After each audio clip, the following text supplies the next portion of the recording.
kind of all good.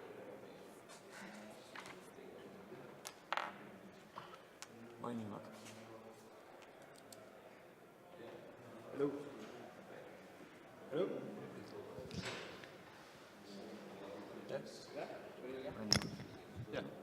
Yes. Yeah, cool.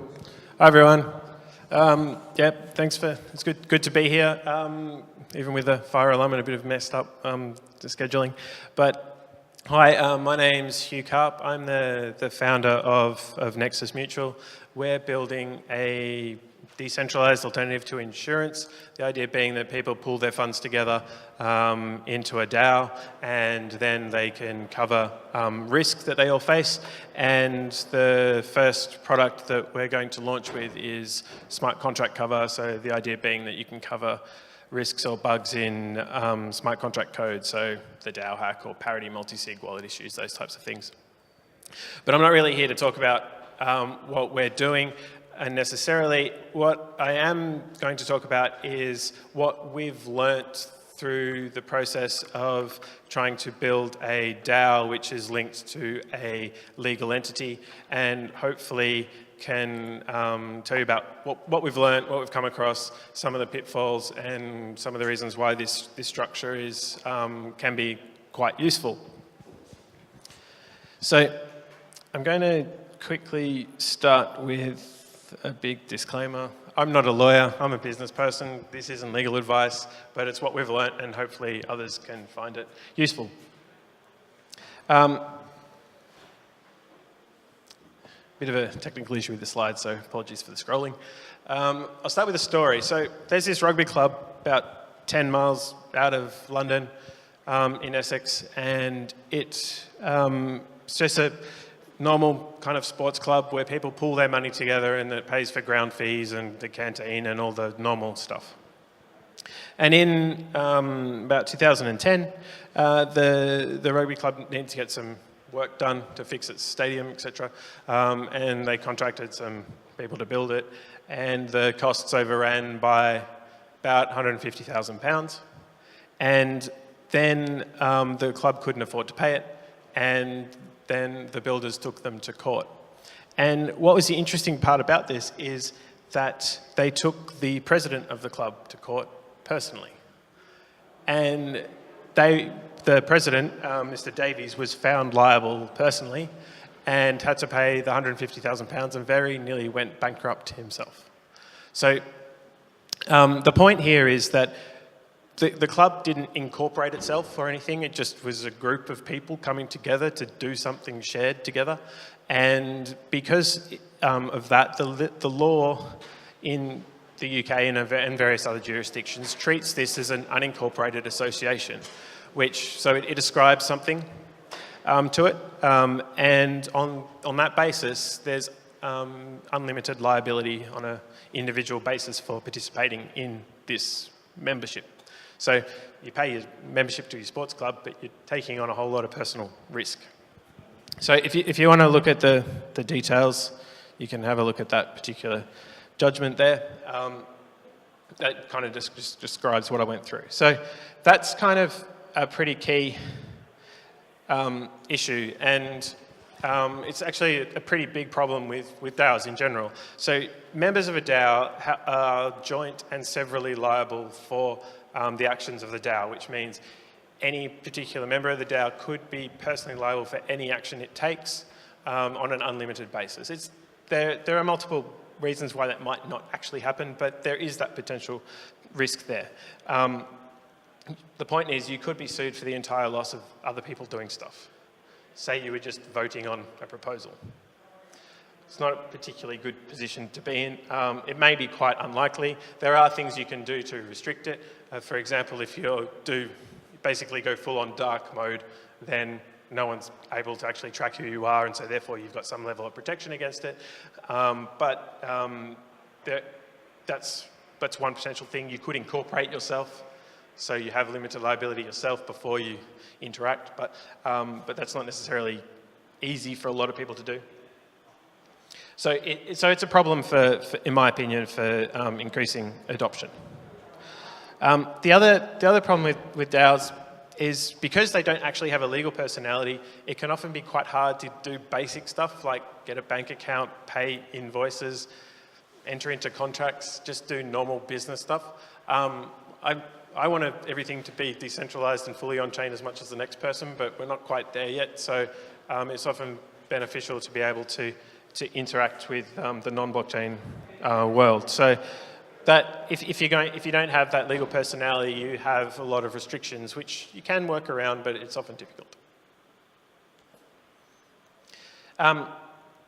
So yeah, limited liability. So what? Might just skip through rather than basically. If unlimited liability was the standard, and it used to be in the 1800s, shareholders had to concern themselves with basically every action that the business takes.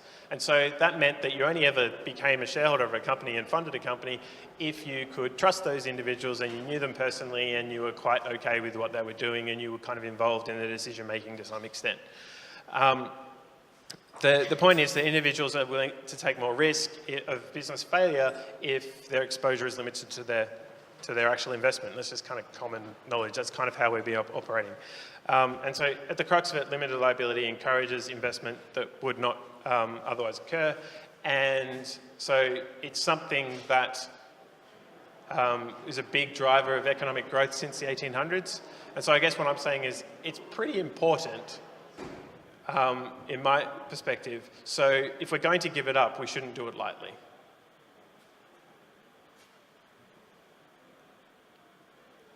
So this is one possible solution to dealing with this issue.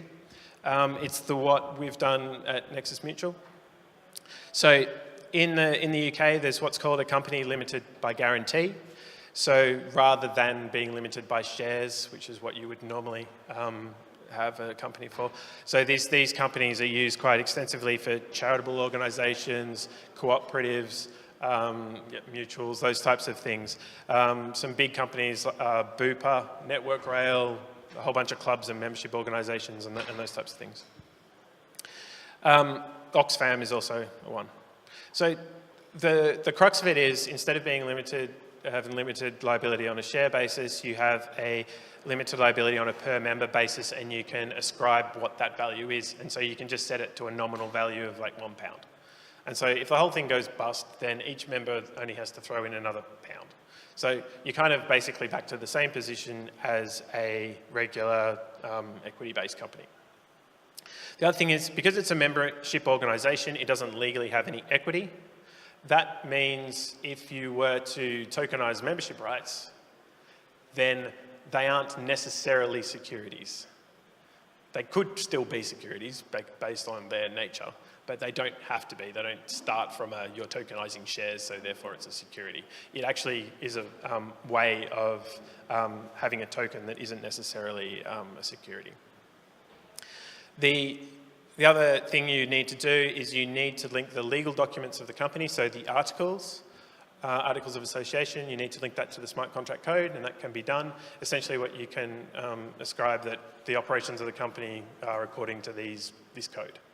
And you can have some company rules, which is another legal document, which describes how the company operates and how the smart contracts work and who can do what and how the voting works and all of those types of things. So you can do that, and that's what we're doing.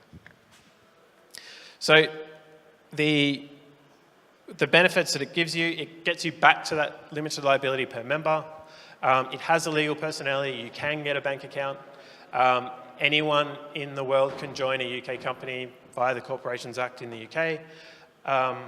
As I said before, that the tokens aren't necessarily securities, but one of the other things you can do is the tokens can actually have legal rights because they are backed by a legal document as well.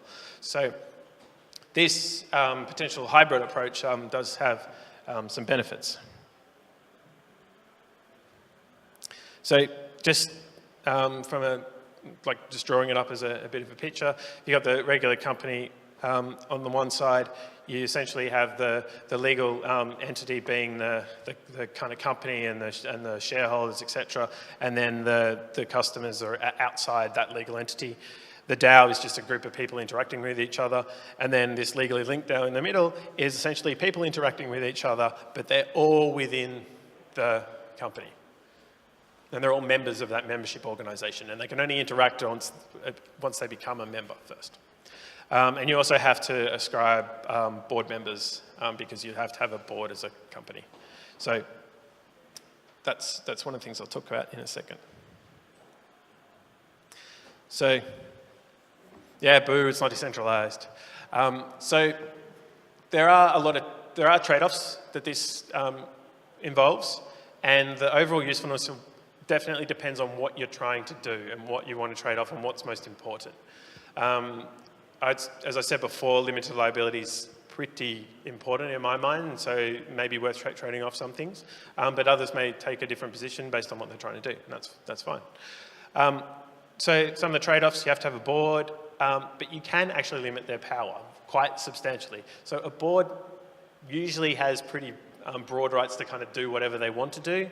What you can do is say the board can only do things after the membership has voted on a particular proposal, and they can only act after that has happened. So you can kind of restrict them to kind of implementer type roles.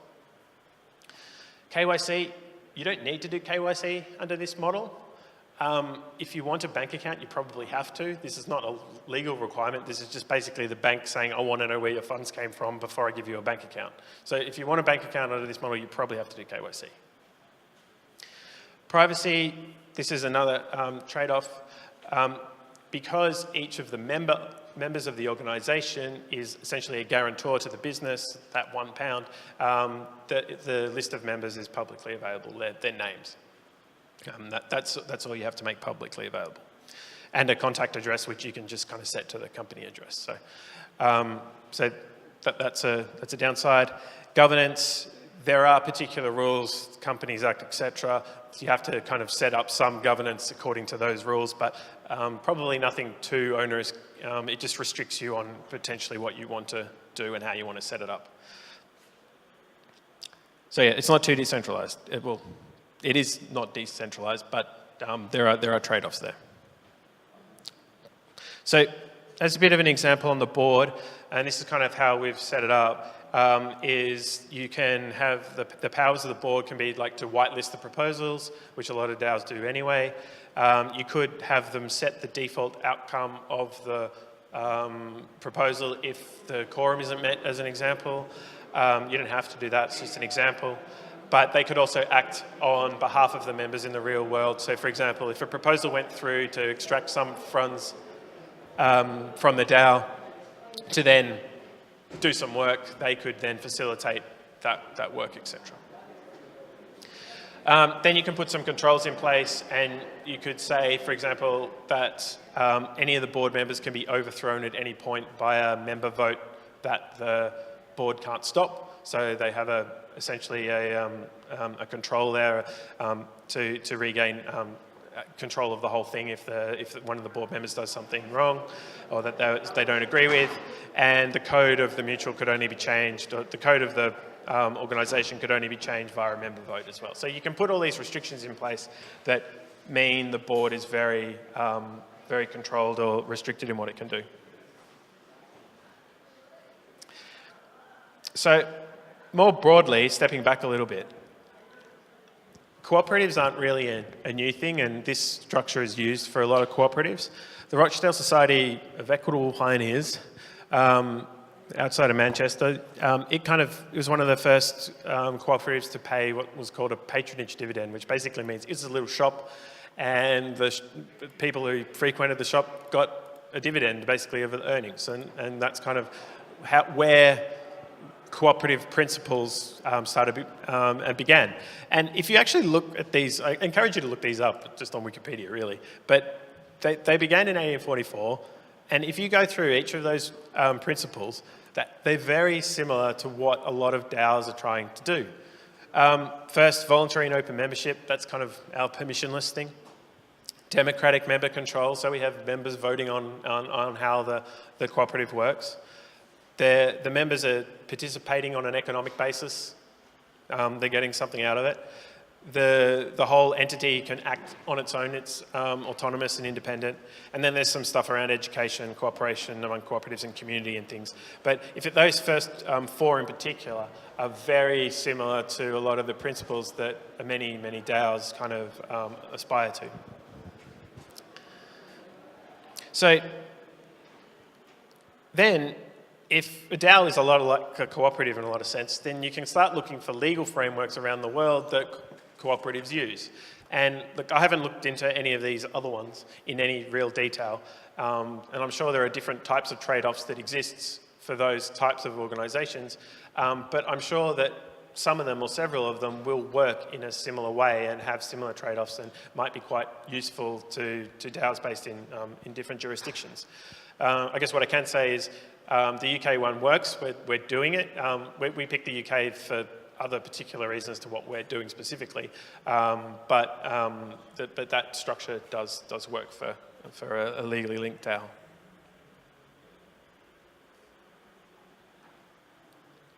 So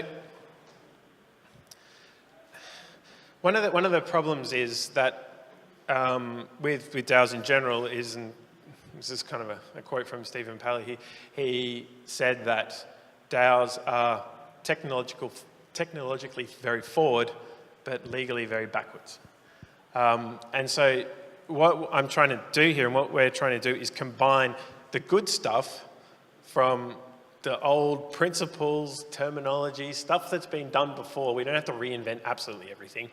And use that and repurpose it with, or combine it with, programmable money, scalable coordination, transparency, all the stuff that the technology now allows us to do. We put those two things together. Yes, there are some trade-offs to perhaps what the absolute vision of some of the people here would like to see. But I'd also say that there aren't that many people around the world that have the same type of vision, and maybe we do need to make some trade-offs to get some level of certainty on other items, and maybe that's the way we can get more traction and lead towards mass adoption. So we're trying to put these two things together to create a new kind of type of entity that is controlled like a DAO, but has the legal certainty and principles and stuff of a defined legal entity.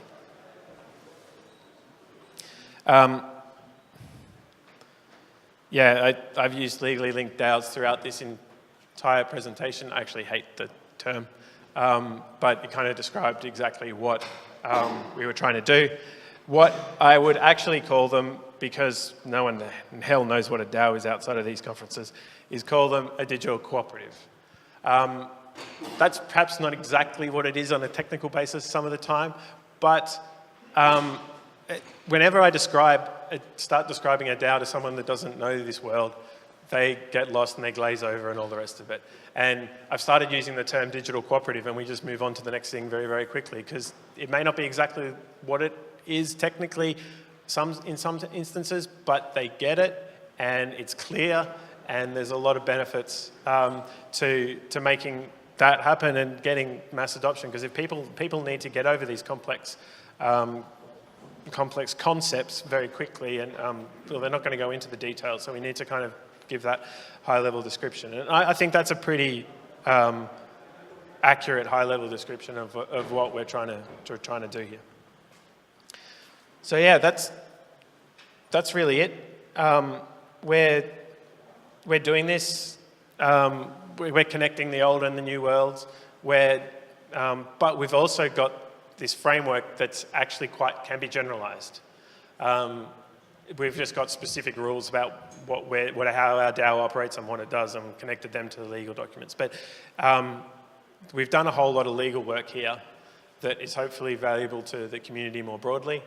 And yeah, I encourage you to get in contact if you want to investigate setting one of these things up, and maybe we can help guide you in the right direction. So yeah, happy to take any questions.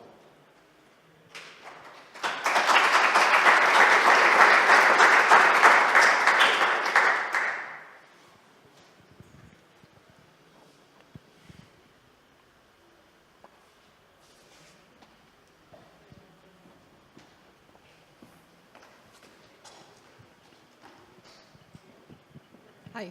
I'm sorry, we came a bit later so that might be a weird question, and you might actually be talking about it. But do you think that DAOs are going to emerge separately and then everybody's going to follow, even if in terms of cooperatives? Or is it more likely that the already existing institutions are going to turn into sort of a DAO? So they are going to become decentralized and they're going to become a bit more autonomous, so they're going to become DAOs. That's one. And the second question I have is, what are the legal issues that you're perceiving with cooperatives? So we've done a cooperative back in Slovenia, and the legal framework for cooperatives is very fit for DAOs as well. Sorry, it's very what? It's very fit for DAOs. It fits them very well, much more than any other legal framework, actually. But there's still some sort of issues, and I'm very interested if you have identified any specific. So I think the first question was, how do I see DAOs evolving over time? Yeah. I kind of see different ones emerging for different purposes. And to me, this structure is quite cool for a lot of things, but I'm sure it doesn't work for a whole bunch of others. If you're trying to run this fully autonomous dark thing, then this isn't the right vehicle. If you want a bit more certainty on the legal side and you want to operate something out in the open, then I think this has quite a lot of benefits, and perhaps the benefits are worth the trade-offs that you have to make. So I think it depends on the particular situation.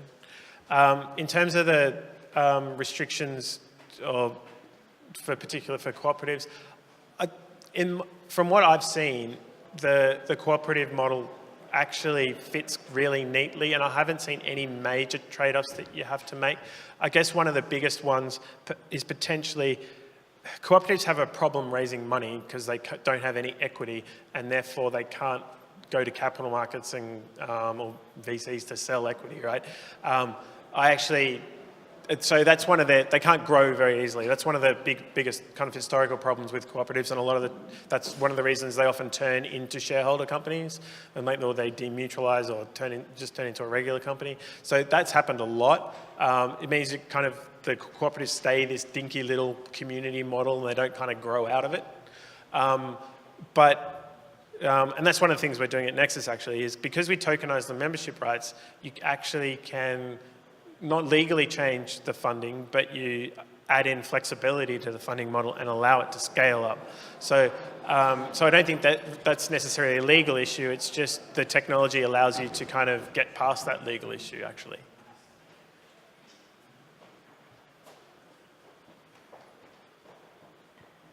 Thank you.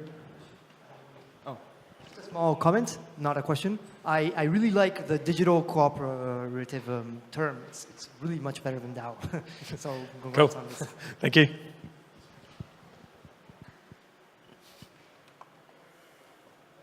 Thank you very much. Cool. All right, thanks everyone.